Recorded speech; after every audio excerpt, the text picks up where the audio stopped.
It was a warm August evening in 1997 when Laura Bennett, a 23-year-old recent college graduate, arrived in Hawthorne, a small, sleepy town tucked between rolling hills and dense forests. She was visiting for a business conference and had booked a single room at the town's most historic hotel, the Hawthorne Inn. Known for its charm and quaint atmosphere, the inn was a local landmark. But by the end of that night, it would become infamous for a tragedy no one could explain. Laura was careful and polite, the kind of person who noticed the little things. The creaking floors, the flickering lights in the hallway, the faint smell of old wood. She checked in, carried her small suitcase to room 213, and left instructions with the front desk for an early breakfast delivery. Staff noticed nothing unusual, and Laura was seen briefly walking up the dimly lit staircase. By the next morning, however, the peaceful town was shaken. Housekeeping knocked on her door repeatedly with no response. When they finally entered, they found Laura lying motionless on her bed. Her eyes were open, staring at the ceiling, her body still. The room showed no signs of forced entry. Nothing had been stolen. The small-town police arrived within minutes. Detective Mark Harrison, a man who had seen his share of domestic disputes and petty theft, was now faced with a case that chilled him to the bone. No one had a motive, no witnesses, and the crime scene seemed perfect, almost like the killer had planned it meticulously. Early clues were frustratingly minimal. A partial fingerprint was found on the door handle, but it didn't match Laura or anyone in the hotel staff records.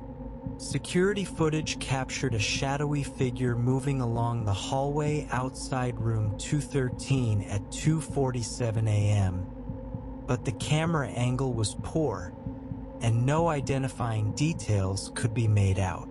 Then came the first twist.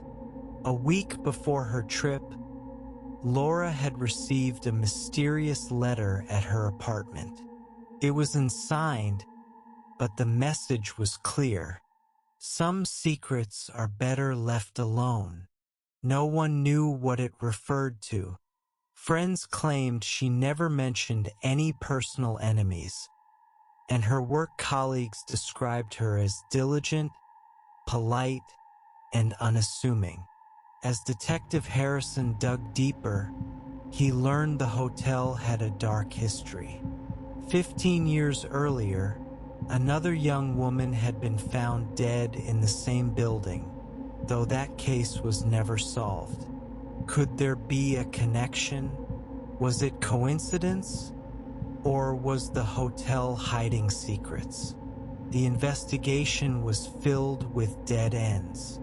A former hotel employee, recently fired, became a prime suspect, but his alibi checked out. A guest staying nearby claimed to have seen someone in a mask near room 213, but no one could verify it. Even the victim's closest friends provided no leads. Months passed. Evidence that could have solved the case seemed lost in time.